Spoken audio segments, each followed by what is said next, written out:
Hi, my name is Tawhid, and this is the Big Boss Pod. If you're a business owner, or you're thinking of starting a business, or you're an employee that's managing a business, which I like to term as an entrepreneur, then you're in the right place because this content is for you. A little bit about me. I'm a chartered accountant and I run a management consulting firm and other successful businesses. And you must be wondering how to start a business. You need money, but you don't have any money. I'm here to tell you that you can start any business with 0 naira. Dangote did it, Tony Elumelu did it, I did it, and you too can do it. Trust me, it's not as easy as it sounds. Resilience is the key. I'm seated here today as someone whose CV has been used as a mug saucer. That experience taught me the importance of destiny being in my hands, and you know I have the ability to change it. So let me ask you, give me 10 million naira. As bizarre as that question sounds, you must be thinking about how you can find 10 million naira and not that you don't have it. Right? That's the exact mindset that you need to start a business. Give yourself daunting tasks.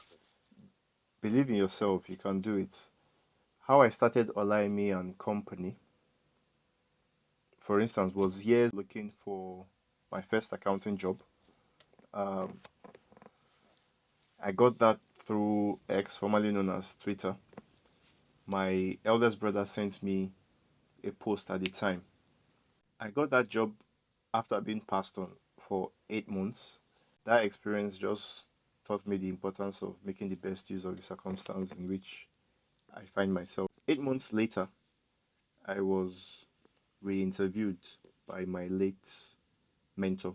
In the process, I was doubling as an audit trainee for my mentor's accounting firm. I just took a look at my mentor, rather than retiring, he was in his 50s at the time. I was in my late 20s. He decided to start his own accounting firm.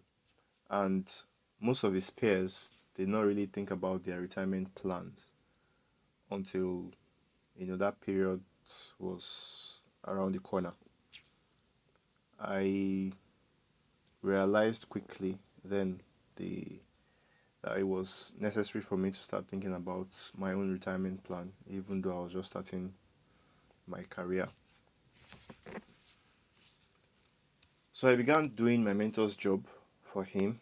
I didn't mind that because I was learning, and that helped build confidence in me and made me realize that I could actually become an entrepreneur one day. I started working as the company accountant at an IT firm. So it's a Microsoft partner. And the Microsoft tools that we used internally then, as well as those that other businesses used, our company provided that, and it included ancillary services. So I was using the QuickBooks accounting software for my own job, and because of the space that I found myself in and my interest in understanding the nature of the business in which I was working in, that led me to explore the opportunities that presented itself within QuickBooks. So what I did then, after months of studying and undergoing the certification process, I migrated the QuickBooks account onto my own portal. And just like that, I became a QuickBooks partner and a reseller.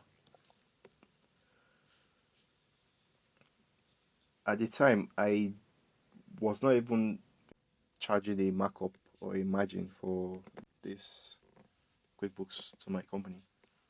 It just opened my eyes to the opportunity that was within QuickBooks. And I was able to, through word of mouth, market QuickBooks to people around me. And that was how Olayemi and Co. company was, born without even providing any service. Back in the day while I used to sit for my ICANN exams, I remember always writing Olayemi and Company while attempting to answer those questions and the case studies. In my psyche at the time, I was more or less building the accounting firm, which is now the management consulting firm that it is today, serving multiple clients and saving millions in costs. Now, what some people tend to do is, wait until they're in a dire need to start a business. They might have lost a job, maybe they have some savings or not, or they are unemployed. And I've been there too. I mean, after my NYSC, I remember wanting to start a bakery.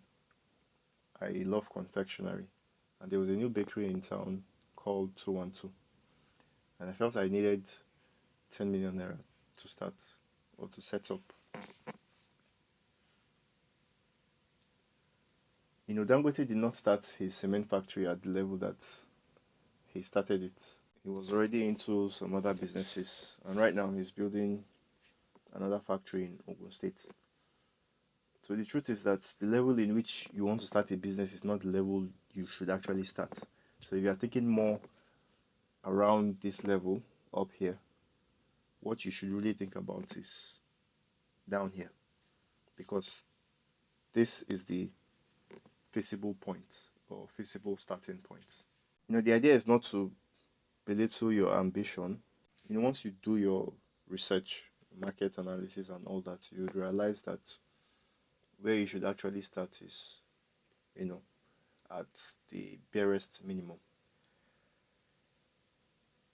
In the next episode, I'm going to be talking about the fundamentals of starting a business, the important factors you need to consider to start a business.